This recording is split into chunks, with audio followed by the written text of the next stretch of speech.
Hey everyone, Rarity Dash here, time for another blind reaction. And today I'm reacting to something that I haven't reacted to in quite a long time despite consistent strong demand for it. And that is more of DWK's Totally Legit Recap series. I also have, for the first time for this series, brought out the face cam, and that's mostly just because people on my Discord server asked for it, and I thought about it, and it actually seemed like a pretty good idea for this series. I mean, this is... my reactions to this series have become some of my more popular, more well-loved reactions, so that makes them kind of worth the extra effort. And also, because of the nature of the series and how it gets to me, I just think, it might be a good call. Because if this set of videos is anything like any of the other Totally Legit Recap videos I've seen, I'm going to just be laughing the whole time, just laughing my ass off for the entire duration of this, and not really stringing along very many cohesive thoughts. There's not going to be much commentary here, so an actual reaction where you get to see my face, it might be the better way to go, and make for a better video, though we'll see. Other than that, just gotta say, I'm really hyped for this. I love this series, and I'm just so excited to get back to it. If you're wondering why I waited for so damn long just to get back to this, it's because I was in fact waiting for him to kind of fill in the gaps with Season 7 so that I could do them all in order, in episode order. But it's pretty clear at this point that that's not going to happen. I mean, now he has moved on to Season 8, so... those gaps aren't going to get filled anytime soon, which is fine. I mean, he, just so long as he keeps making videos, I think we'll be happy. He doesn't have to get to every episode. I mean, there's probably not enough that can be said about some of them. I mean, episode 11, that one, which is one of the ones that was skipped, that one wasn't that memorable. And I mean, episode 13, I don't really know if that's the best episode for this format. That would kind of be hard to work with, I think. So I get it. I get why he maybe feels the need to skip some, and I can respect that. I'm just excited to proceed now. I'm kind of glad that I have a reason to. Because I have really wanted to get back to this for a long time now. But, now with him doing a Season 8 one, I have my cause to get back to it. And I'm going to be doing 5 of them this time, just trying to get through them and get back caught up. I think once I do get caught up, I'll just start doing whatever he does. Maybe not quite as he does it, but just like 2 or 3 at a time, and do it like that. I'm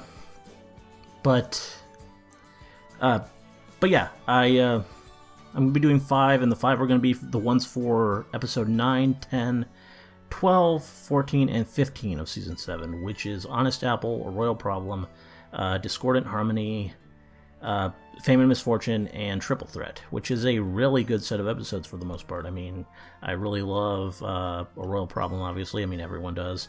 Discordant Harmony, great episode, and Fame and Misfortune is my favorite episode of Season 7. Honest Apple, not really the best. I mean, it has guitar rarity, which is like the best thing ever, at least until you get to punk rock rarity, which is even better. But, just as an episode, that one's not really the best. And Triple Threat, that's not really my favorite either. It's okay, but... I'm interested to see what he has to say about that one, because it's a lot of the characters that he does really well with, Spike and Steve and Ember, so that could be good. That could make for a good, Totally Legit recap, and so could, like, most of these, I think. I mean, Rarity, and then I'm interested to see what he has to say about the Discord one. I mean, considering his feelings about Discord that he's expressed, that one could be a bit different, but for the most part, I think these'll be pretty fun, and I'm just excited to look at them. So let's go ahead and start it. And we're starting with a Big Lebowski. I approve, and that does sum up the episode nicely. It's all about opinions. Totally Legit recap. Seriously, I promise. So we open up on Spike being Rarity's bitch again. Now, those of you who've been around for a while know that I play defense for this guy a lot when people are giving him shit. So why, you might ask, do I never get on Rarity's case for breaking his back all the time? Is it because Rarity's my waifu and the futile goal of attaining her imaginary approval is the only thing that keeps me getting out of bed every morning and even attempting to be a functional member of society? Yeah, that's it. More Tomoko. Exact reason. So Pinky says some shit that I'm not even sure was words, and Rarity's like, legitimate reason. It's a call for submissions. I'd submit it. I mean.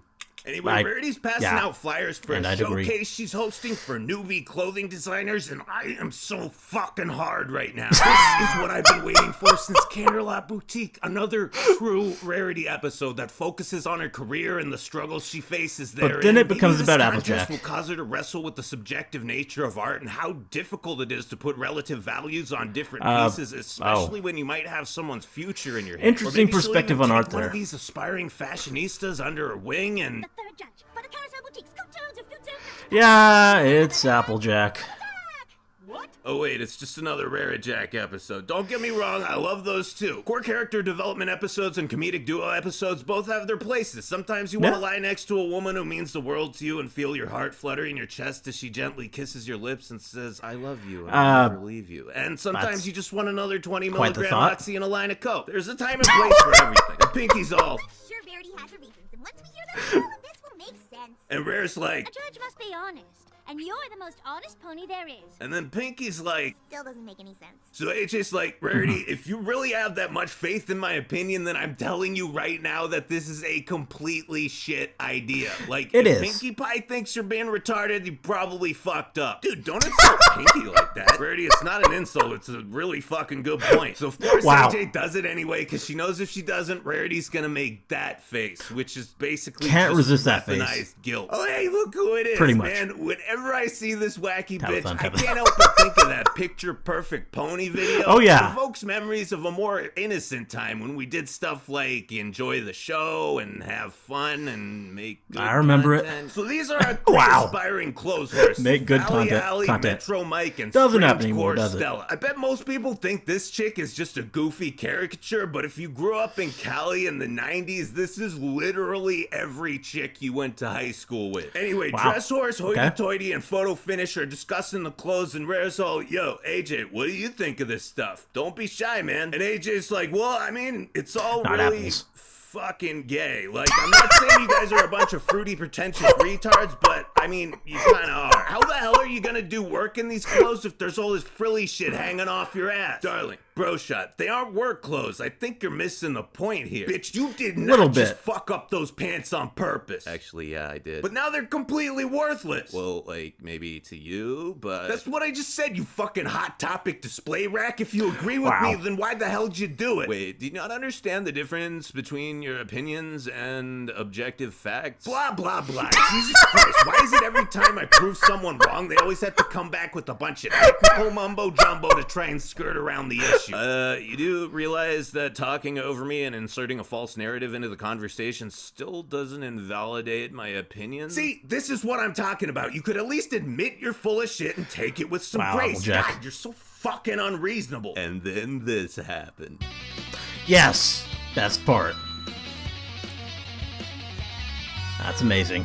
Man, I don't even care that she's playing an overdriven metal solo on a 2-string acoustic guitar. The only thing stronger than my guitar autism is my waifu faggotry. It seems like AJ's supposed to be the asshole here for not understanding the subtle differences in fashion accessories, but that only works if there's actually a difference. Objective reality is vindicating her right now because those are literally just 2 copies of the same animation. Yeah. Dude, Hot Topic Pony, how fucking insecure are you? That coat looks fucking sick. Don't rip it up just because one asshole talks shit about it. Applejack, are you on crack right now? Like, are you hitting the fucking rock, my dude? This chick just said she attached each individual feather to that hat and it took her hours. I don't care what your opinion is on fashion. I think you understand the value of hard work, yeah? Aren't you kind of all about that shit? So finally, AJ hits her limit and has a full-blown conniption fit, and she's just like, listen, you Nancy-ass little pussies. I walked in on all-male hayloft orgies that were less gay than this shit. Go fuck fuck yourselves, I'm out. So Rarity's all, wow, dude, way to be a fucking dick. And AJ's like, bro, it's not my fault that you and your friends like dumb shit. I was just telling the truth. You do get that your opinions aren't facts, right? Wait, are you saying that just because I personally I kind of wish like the real something AJ was like doesn't mean this. it's objectively Just this worthless? blunt. Yes. Oh, Well, shit, that's kind of counterintuitive. I'd like her Still, more how the hell this way. does it make sense to put feathers and holes all over your clothes? It isn't practical, and they'd function better if they were just normal. All right, let me use a simple analogy. Do you like Saturday morning cartoons? Of course, who doesn't? Okay, so hypothetically, imagine if you were just sitting there watching your Saturday morning cartoons and a bunch of pseudo-intellectual wannabe professional movie critics showed up and started deconstructing that shit using the same standards you'd normally apply to art house cinema. What would your reaction be? Let's say those people were just missing the point, ruining my fun, and probably sending the wrong message to the people who were making the cartoon. Oh, you're saying that just because one of those dresses and a pair of work pants are both pieces of clothing doesn't mean you can judge them by the That's same amazing. criteria because they're meant to be worn for completely different purposes. Exactly. Sorry, bro. I feel like a dumbass for not realizing this shit myself, but still, this is kind of partly your fault for dragging me into this shit, even though I told you I wasn't right for the job. Oh yeah, no, I shouldn't have made you do this. You shouldn't have been a dick, and those kids shouldn't have listened to you. This whole thing was pretty much a masterclass in fucking up.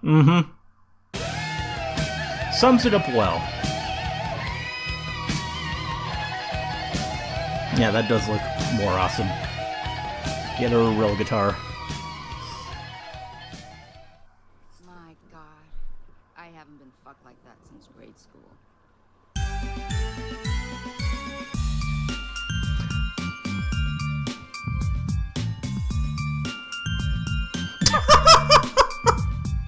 It was pretty special. It's like, yo, Twy, you all right, man? You've been doing that hentai anal scene face for a couple minutes, and it's making me nervous. I was like, well, we've been waiting 6 years for a Celestia and Luna episode, and you're the one who gets to do this, so I am kind of taking it up the ass right now. Hey, don't worry. If there's anything Trixie's taught me, it's to just relax and let it slide in. Dude, if you fuck this up, I'm gonna shove my foot so far up your ass you won't even like it. And so Big Mama's like, Nothing wrong here, right, sister? and Luna's all, oh no, everything's fine, you enormous white cunt. I'm not even mad I don't get a throne.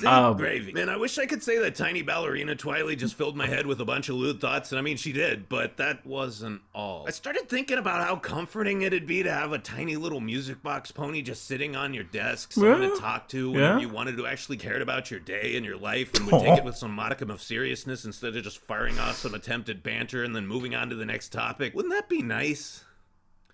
God, I'm so alone. So Glimmy's like, you know, Twilight, didn't you tell me that when you were studying under Celestia, she kind of let you figure stuff out on your own instead of breathing down your neck the whole time? Right, because she trusted. So you don't trust? Nope. Oh yeah, well, you know what you're the perfect size for right now? Starlight, don't you even think about it. Then shut the fuck up, or your new title's gonna be Princess Butt Plug. Dude, no wonder Celestia has such an enormous ass. She eats a giant stack of pancakes with whipped cream and fruit every morning. Not that I'm complaining at all. This is like when you're in elementary school and you learn that a rainbow happens because of light refraction. It's still magical, but now you understand it too. Luna, you know, if you dried that lavender or used incense or oil burners, you could get the same effect with way less work. I'm just saying. And Glimmy's like, dude, this is bullshit. They're literally pissed at each other about pancakes and flower arrangements. It's like listening to two bickering teenagers trying to out Martha Stewart each other. You'd think they'd be a few millennia past this kind of shit. Dude, familial baggage is its own animal. It sticks with you into adulthood, and it's gonna take a serious kick in the ass to get them to admit that they both have a problem and they both need to work on it. And Glim's like, don't worry, I got the perfect idea. Freaky Friday, motherfuckers. And Glimm's all, come on, man, how come I get the stamp but none of the meat? Well, maybe if you ate some of those pancakes for once, you get a little cushion back there instead of looking like you got two box all about the where your pancakes. ass should be. Why are you always such a condescending dick? Why are you always such a whiny little bitch? So Starlight's like, guys, just do each other's jobs for a day and you'll get like empathy or some shit. And they're like, all right, fine, whatever. And Luna's all, dude,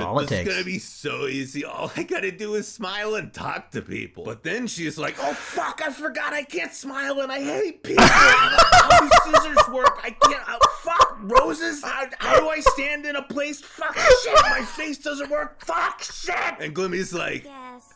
That's perfect. Isn't as easy as you thought. if you finish that sentence, I promise you'll dream about your dad's gooch every night for the rest of your life. So Luna fucks off and Princess Thunder Thighs shows up and she's like, Moon raised. What's next? Oh, yeah, it's that time. Nope, wait, that was College Celestia. You're a different person. That was perfect. But you're alone for 10 minutes and Perfect you already editing. start wigging out. Imagine spending every single night completely and utterly alone century after century. I mean, I've only done it for the last 5 years, and I have constant conversations with myself, mostly talking myself out of suicide. It's a credit to your sister that she held together as long as she did. Then she's like, I can talk to things in their dreams. and I'm like, sorry, Snow Globes, but spending all night talking to people in an intangible fantasy realm doesn't replace actual socialization. Trust Wow. me. Anyway, Sunbutt fires up Dreamscape, and she's like, holy shit, look at all these dank memes. But then... Yes, memes. And Glimmy's all, look, dude, Nightmare Moon's back. Gods have mercy. That's not Nightmare Moon. That's my sister's old MySpace account. And what the hell is that? What's up, Sam? Remember me, dog? This can't be. I deleted you after senior year spring break. No, you didn't, bruh. You were gonna, but you popped some Molly and forgot. So this is hot stuff. Yes. The physical manifestation of Old Celestia's MySpace original accounts. Facebook account Or for college. And she's Facebook. like, bruh, why'd you turn into such a pussy? You should be out there doing keg stands and getting laid, dog. No, I'll never turn into you again. My days of puking in my own bed and getting the clap every month are over. Bruh, deep inside you know how alpha you are. Get rid of that emo perma virgin so your life can be epic again. I'm not emo, I'm alternative. Stop labeling me. Oh my god, you're such a whiny little pussy. Fuck you, you douchebag poser. And Glimmy's like, It's all my fault. I couldn't figure out how to make you guys stop fighting, so I tried digging around on your social media, and one link led to another, and... Oh, Equestria's doomed. So Flapjack flanks is That's how all, it dude, works. sis, you gotta help me, man. And Muna's like, bro, we're Freaky Friday'd, remember? I can't do it. It'd be like Lindsay Lohan having sex with Mark Harmon while she's still in Jamie Lee Curtis's body. And speaking of traumatizing shit, you better fix this quick or Glimmer's gonna be straitjacket filling. Fuck! Man, I'm so sorry I was such a dick to you. Your job's really hard. Same, I'm too much of a spurg to do what you do. Look, there's only one way to truly defeat your old social media account, and I think you know what it is. You can do it. I believe in you, man. So Sunbutt's like, all right, get the fuck out, both of you. And Hot Stuff's like, bruh, you can't just get rid of us. We're your past, dog. What are you talking about? I don't even know you. Yeah, you guys kind of look a little bit like me and my sister, but you're not us, and we've never heard of you. No! Plausible deniability! And Celestia's all, man, seeing what we were like Gotta as love kids made me plausible realize a lot of deniability. the big things have changed, but a lot of the little stuff hasn't. Getting older helps, but some stuff, especially when it comes to family, doesn't get better until you really work on it. I think Yeah. we should give that a shot, huh? Yeah, we definitely should. And Glimmer's like, Uh, so they wake up, Friday gets unfreaked, and Luna's like, no wonder the map sent you, Glimmer. You're the only person with the combined comprehension of stupid emotional baggage and utter lack of respect for authority necessary to complete this mission. Hey, I respect you guys. I just don't suck your dicks like everyone else does. Ah, come on. No one sucks our dicks. Hey, guys, did you miss me? Okay, never mind. I'll give you that one. Hey kid, do I have your attention? I know the way you've been living. Life's so reckless, tragedy endless. Welcome to the family. Oh, great. It's a Discord episode. Yep. My favorite. You know what? Fuck the music. Forget the intro. Let's just get this over with. Okay. So, Good. we're No? hanging out at the Flutter Shack, and Discord is just kicking back, having some tea with his waifu. So already I'm mad because he has the one thing I never will, a chance. Then again, even if we did A get to chance. meet our waifus and potentially court them, how many of us would really have a chance? Yeah. So, these two are hanging out and verbally filleting each other like there's no tomorrow, and Discord's just like, oh god, yes, Fluttershy, you are so good at tea parties. And she's all, yeah, baby, same. Oh, fuck me, these sandwiches are so good, you're a fucking artist. I mean, it's not even that much work. Oh my god, you're so modest. Yeah, almost there. Oh, such Just a gracious sickening, huh? host. Anyway, he finishes fingering her sandwich, and while Flutters Wow. is catching her breath, he's like, I never realized how much work you put into hosting these tea parties. I've been taking advantage of your hospitality for far too long. oh, well, fuck me. That almost sounds like something a relatively sympathetic character would say. However, if there's one thing I know about Discord, it's that he'll give me plenty of fresh reasons to hate him before the episode is over. Yes, right, so she is. Dickbag here decides to actually return the favor and host the next tea jerk with Buttershush, so he goes shopping. Okay, hold on. This is a guy who can open holes in space-time and creates life to use as a towel. Are you seriously telling me he needs to run to the china shop shop for a tea set? Or wait, is this possibly implying that he doesn't actually create the stuff, he just summons it in from somewhere, so he can't conjure some Earl Grey because he doesn't have any in his dimensional stash? If that were our premise here, then I'd be curious as to what he does with this shit when he's not using it. Oh my god, look at this chick's hair. It's fucking gorgeous. Oh yeah, she's great. I don't know if I could really handle my tea bags having any kind of anthropomorphic quality, since the main event of a tea party would consist of drowning them in scalding hot water and then drinking the stewed essence of their soggy So homeboy's chatting up Teabagger here, and she's like, wait, you're friends with Fluttershy? And he's all, yeah, why wouldn't I be? Because you're fucking weird, dude. Seriously, that's pretty much what she said, and I agree. Can't really blame him for getting all defensive. That would kind of sting if somebody literally couldn't believe that you even hung out with the only person you actually cared about. But whatever. Fuck Discord. I will admit that he's a little bit more relatable in this episode so far, but that doesn't give him a pass on all his previous bullshit. This chick really needs to get the name of teabag stylists.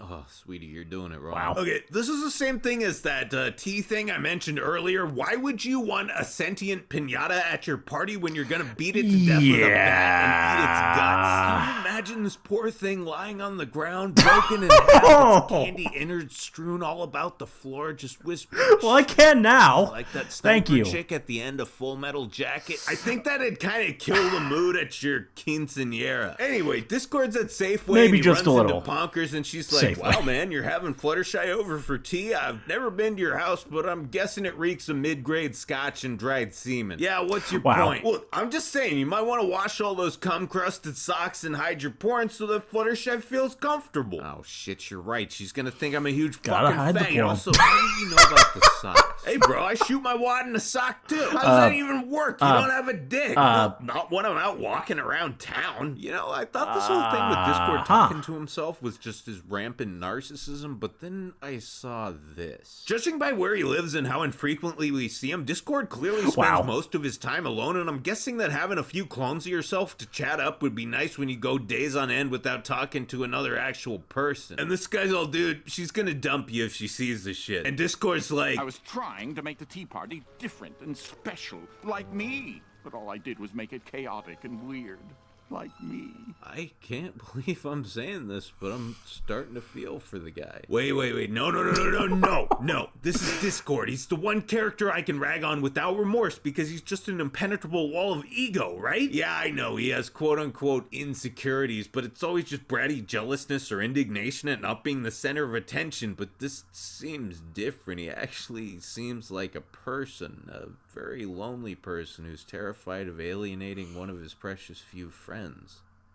Anyway, Discord decides to try and be a normie and quickly realizes that in order to succeed, he's gonna have to change literally everything about himself and his life. And all I can say is, I've been there. So Butterball comes over and they're having tea together, and she's like, yo, man, did you spike this tea with something? No, why? Because you're looking pretty faded, dude. Whoa, what the hell? I was just trying to act normal. Yeah, and now you're disappearing because normal doesn't exist. Wait, it doesn't? The kind of normal you're trying to pull off, like not being eccentric or quirky in any way? No, that shit's not real. I mean, yeah, there are people who make a concerted effort to avoid anything new or unusual or different, but that isn't fucking normal. Those are the weirdest, creepiest people of all. Very and good every time point. I meet someone who likes things quiet and boring all the time, I can't stop wondering how many little kids they have tied up in their basement. But dude, you're like that. Did you ever wonder what happened to Twist? Okay, so if normal doesn't exist, then why does everyone always tell me I'm so weird and act all uncomfortable around me? Because you're an asshole. You think I'm an asshole? Not to me, but to everyone else, yeah, and that's what I was getting to. There's no such thing as normal when it comes to shit you like to do or talk about, but the one metric for normalcy that should and ultimately does matter is not being a dick. If you're just a chill guy who makes an effort to get along with people, then no worthwhile person is gonna care if you're into weird shit, and sometimes it can makes a lot of sense. Coolest part about you. Wow, so you're saying I can be eccentric as long as I'm not a douche? Yeah, if you're cool and you can handle the bands. Also, make sure you aren't a fat, socially awkward spurg who never showers or shaves and spends all his time talking about cartoons and video games. Ah, come on, Fluttershy. Those kinds of people don't exist. Well, not in Equestria anyway, because they don't belong here.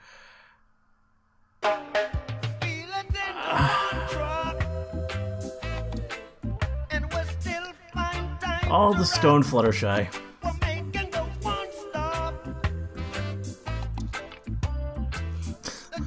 A lot of... I will admit that he's a little more relatable in this episode so far. Outtake. Ow, I fucking bit my mouth. Oh, God, I fucking bit the inside of my cheek. Jesus Christ. Ow, fuck. Ow. Oh, that sucks. Okay. Need a little more beer. Yes, the beer will help. Oh, that was fucking catastrophic. My emotions die. And ready. It just keeps happening.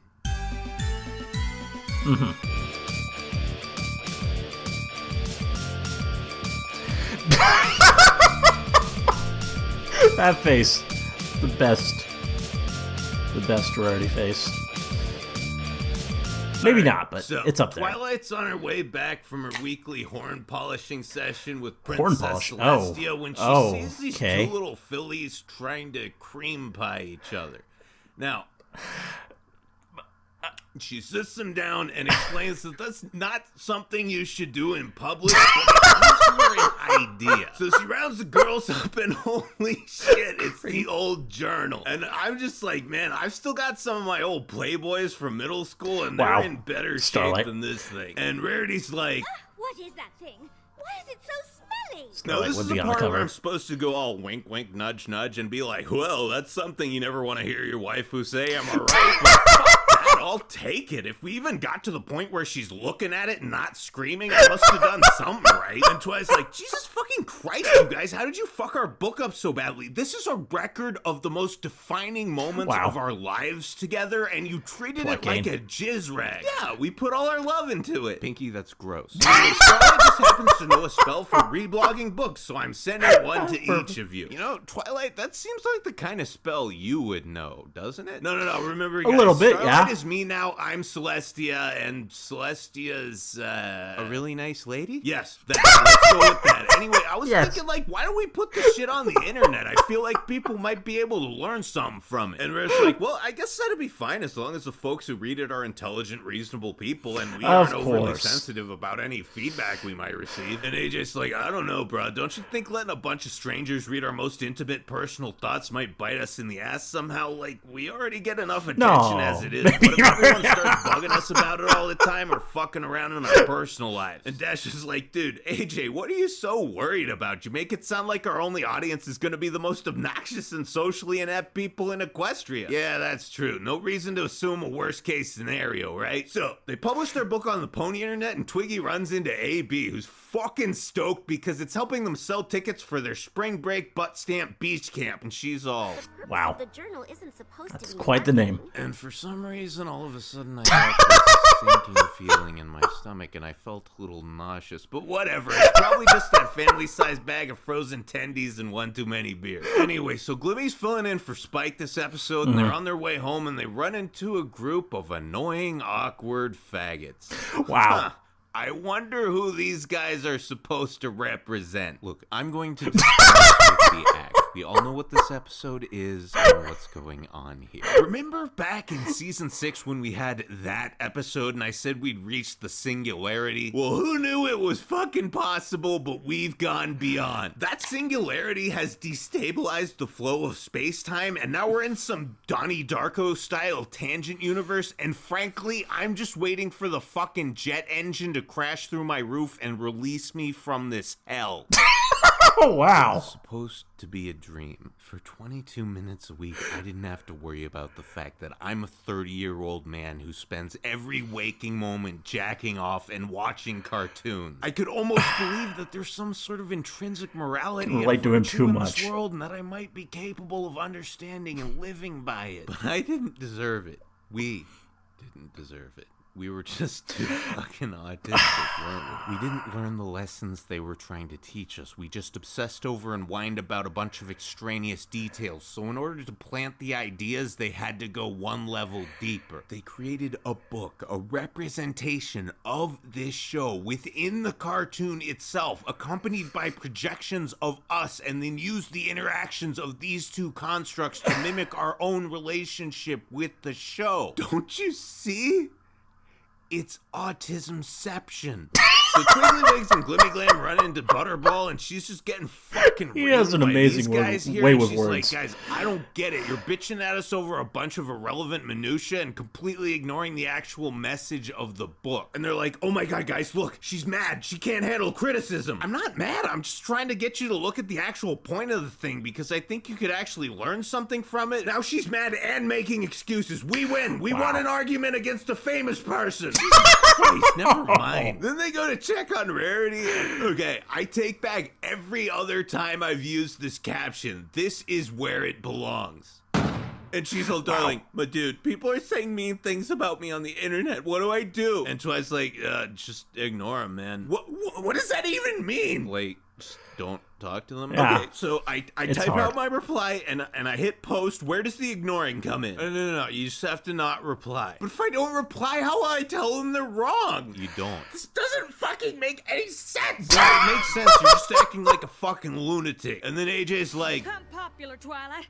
I'm popular and I don't like it one bit. you see, ladies and gentlemen, this is how we know we're in a tangent universe. People actually appreciate Applejack. Every member of the cast has some sort of nervous breakdown, and Twilight's like, dude, This is all my fault. and Glamour's like, it's not your fault specifically. Well, then whose is it? Literally everyone's. Those guys out there are a bunch of whiny, belligerent spurgs, and you guys are all being a bunch of pussies. When you put something out on the internet or any kind Starlight of always content knows what to anywhere, say. really, people are gonna criticize it. And of course, when that happens, you're gonna defend it. The thing is, no part of this process has to devolve into a screaming match as long as you aren't faggots about it. This didn't have to be a disaster, but the people following you around and dissecting this shit are socially retarded, and you guys are way too fucking sensitive. So wait, you're saying that the solution to this problem is that everyone involved just needs to grow the fuck up and relax? Pretty much. Exactly. So there's no actual solution then? Nope, it's gonna keep happening forever, and we're all fucked. Then these guys show back up, and they're like, We just wanted to say thank you to all of you. Yeah, our friendship? Well, we were having trouble until we read your journal. It showed us that friends can go through all sorts of tough times and come through stronger than before. see, my dude, you're looking at this all wrong. Yeah, having a bunch of fans might be a pain in the ass sometimes, and yeah, a lot of them will be annoying, shitty, autistic sacks of cocks, but it's all worth it in the end because some of those fans will give you something so valuable and meaningful that it justifies all the bullshit you have to go through to reach them. They'll give you money.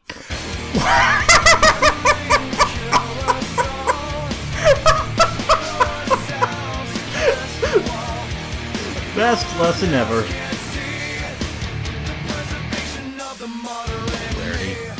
Bad dragon, bad dragon, bad dragon. Starting this one off strong. Gotta love the Ember.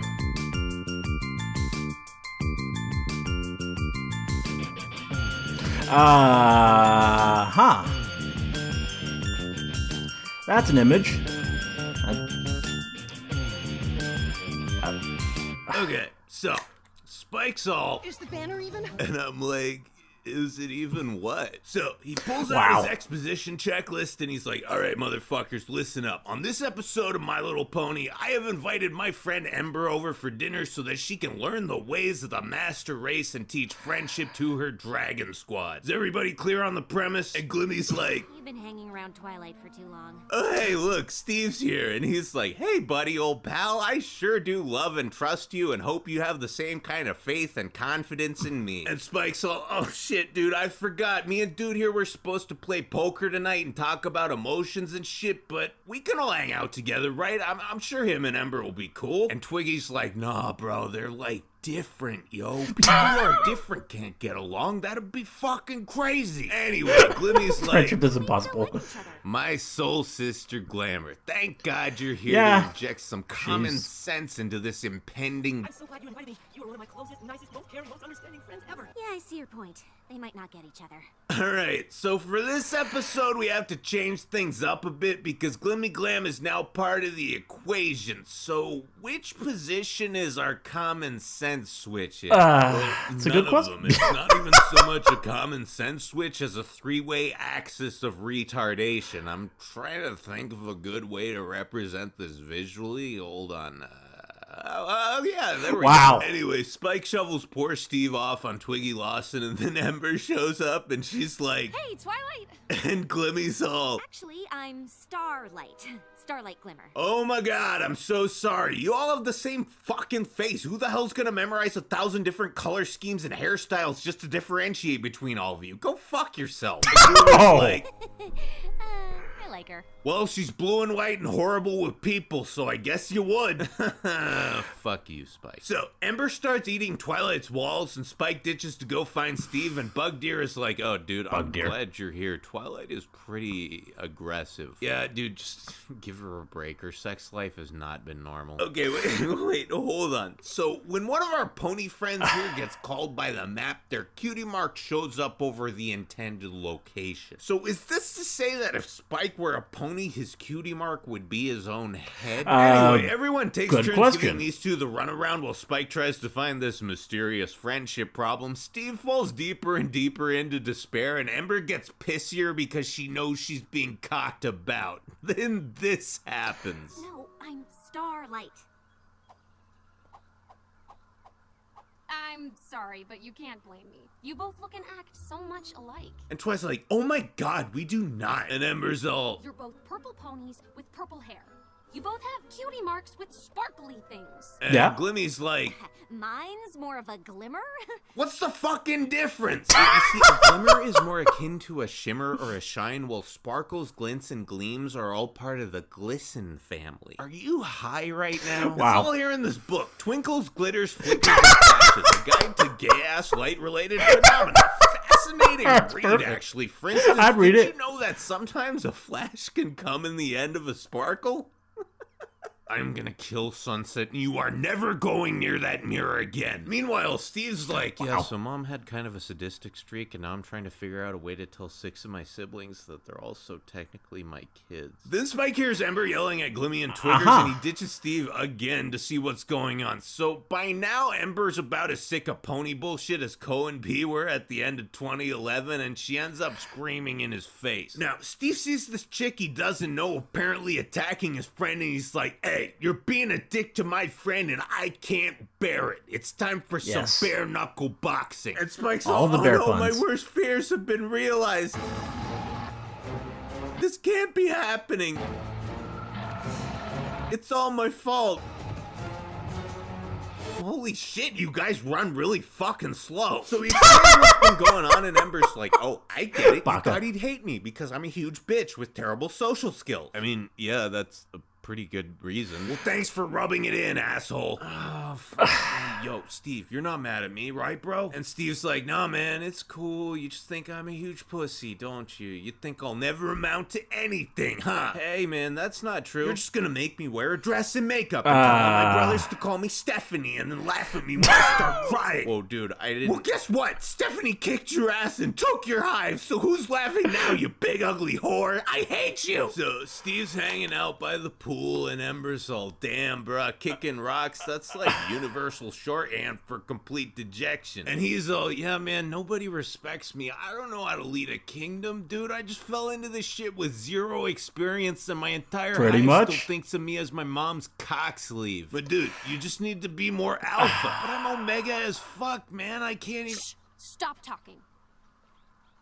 That's how you do it. Wow, you kind of remind me of her. Jesus, am I really that much of a cunt? No, I mean like the good parts of her. Yeah, she was an emotionally abusive bug monster, but she was also confident and intimidating. Chrysalis is pretty awesome. Holy fucking hell, bro. I thought I had problems, but you are seriously on an entirely different plane of fucked up. Look, I don't mean to make this any weirder, but if you keep yelling at me, I'm gonna get a boner. So what's your deal? I suck Oh, at, Steve. like, people, I'm a Oh, fucking Steve. dragon, dude. There's only 5 steps to being a dragon. You beat the shit out of other dragons, establish dominance, attract a mate, fuck, and make more dragons. That's all we do. I don't know how to, like, hang out and just talk about feelings and shit. Well, you're doing it right now. But I wasn't even thinking about it. When I actually try, I fuck it up. Well, you know you can do it, so just keep putting yourself in social situations, even if it sucks at first. Maybe have a couple drinks. If you open up by accident enough times, after a while you'll get comfortable enough to do it consciously. That's really gay, but I guess it makes sense. And hey, man, the same applies to you. You turned into a fucking bear back there. Well, yeah, I thought you were going to defile Spike's tender boy pussy, and I couldn't let that happen. Yeah, you rocked up because you needed to, because you care about Spike. So don't you need to lead your hive? Don't you care about them? Well, of course I do. So you gotta remember that every fucking second. Whenever you doubt yourself, remember why you're doing this and who you're doing it for. Every time you stand your ground, you'll get a little more confidence, and eventually you'll radiate that shit. It just takes repeated effort and dedication. So I guess no matter what your faults are, being a better person just takes practice? Yeah, I guess so. Anyway, you wanna go yell at Spike? He fucking deserves it. I mean, we could get out of here, go have a glass of wine. Bro, I'm not gonna sleep with you on the first date. Yeah, alright, let's go fuck him up. I feel mad. I'm upset. Well, there we go. Okay. That was, yeah. That was fun. That was a really fun set of videos, and yeah, I just these are, it really was too long that I waited for this. This series is just so good. He really puts it in such perfect terms, and yeah, it's hilarious, but it's also just it really is like the episode distilled down to the essence of it, and just made absolutely hilarious with the crass dialogue and just ridiculous, over the top exaggeration of everything, and it's, yeah, just funny, and I think he understands the show well and the characters well, and is able to really get that across in these things, and they're just clever and funny, and I don't know, I mean, trying to think of things to say, but I guess going through them individually, the Honest Apple one, that was that was pretty good. I mean, I really appreciate how he presented Applejack there. That was especially fun. Just her blunt honesty, the way he got that across was especially great.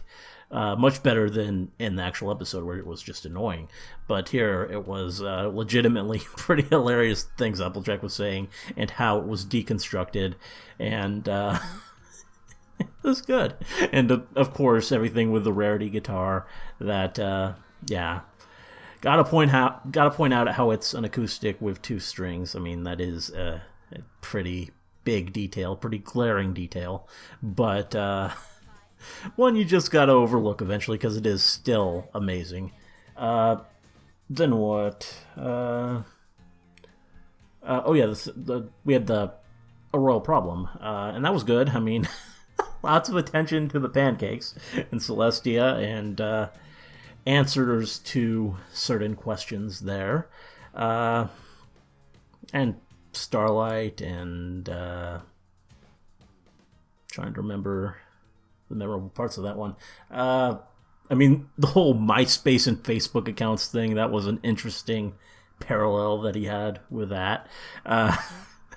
Kind of similar to what he did with the Crystalling, with taking it to like an internet type deal. And I mean, in Fame and Misfortune, he also kind of did that with the blogging parallel. So that's just a thing we do sometimes, take it to the internet, and it's fun. And yeah, that was entertaining. Then we had the Discord one where he actually finally found an episode where he kind of liked Discord, and that was good to see. I mean, that is a good Discord episode, a really, really good one that does make you legitimately feel for the guy. And yeah, it's good. It was nice seeing that, and his reaction to Discord being pretty all right for once, in his opinion. And it was an interesting question he raised about the whole Discord needing to go to the store. I guess I kind of thought about that, but I hadn't really fully explored that thought. But it is interesting with him being able to just produce so many things out of nowhere that he would ever need that. But maybe it doesn't work like we would think. And he does have to actually have the stuff. But yeah, that was a good one. Fluttershy, pretty great speech from Fluttershy there at the end. Really rings true in my opinion. There's no such thing as normal. That's very well put, and I mean all of it was. But Twist, what is she doing with Twist in her basement? That is a bit concerning. I gotta say.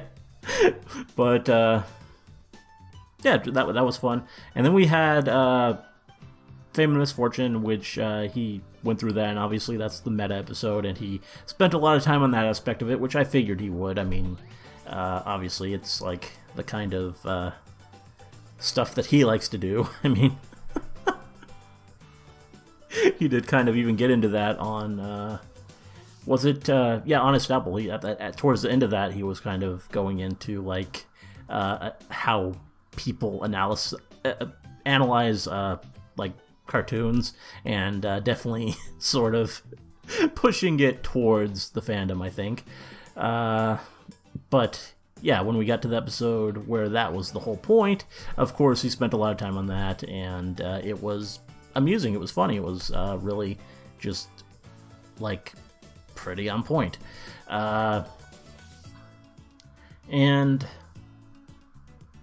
yeah, trying to still think what else. I mean, just lots of great jokes, and just I don't know. And finally, yeah, we had the one that I just saw, the Triple Threat. That's the name. Trying to think of that. Had it at the start, but then I kind of the one with Ember and Steve, and yeah, that was another really good video. I mean, he did, as I said, not really one that stood out to me for the season, but he made a pretty good, totally legit recap out of it. I mean, as I kind of expected. I mean, he does Spike well, and Steve and Ember are characters that he's done well in the past, so it was good. And the talk between Steve and Ember was really the draw for it. That was it was quite the interesting discussion, especially some of Steve's more colorful admissions there. I mean, apparently he has a rather interesting relationship with Chrysalis, or had, and yeah, it's a bit strange, but I mean, they are like bugs, and they have this hive structure, so I guess it's a thing, but probably not the best to think about it, because it gets a bit weird. But yeah, that was fun. And Ember, yeah, just good stuff. I don't know if I really have much more to say than that. It was all really entertaining and as good as usual, I feel. And I definitely look forward to more. Expect more fairly soon. I'm not going to keep these waiting too long now that I am going to be proceeding, and not really waiting on stuff that might not come for a while. And yeah, probably you'll get more Totally Legit recap in like a few weeks, 3 or 4. It's not going to be like every other week, but I'm going to make this a pretty regular thing until I catch up, which won't take that long because there aren't that many of them. There are, like, I think 7 or 8, or I don't know. But there are a few more, and I'll get to them soon, and look forward to it. Anyway, yeah, hope you like this reaction. Let me know if you did, and see you in the next one.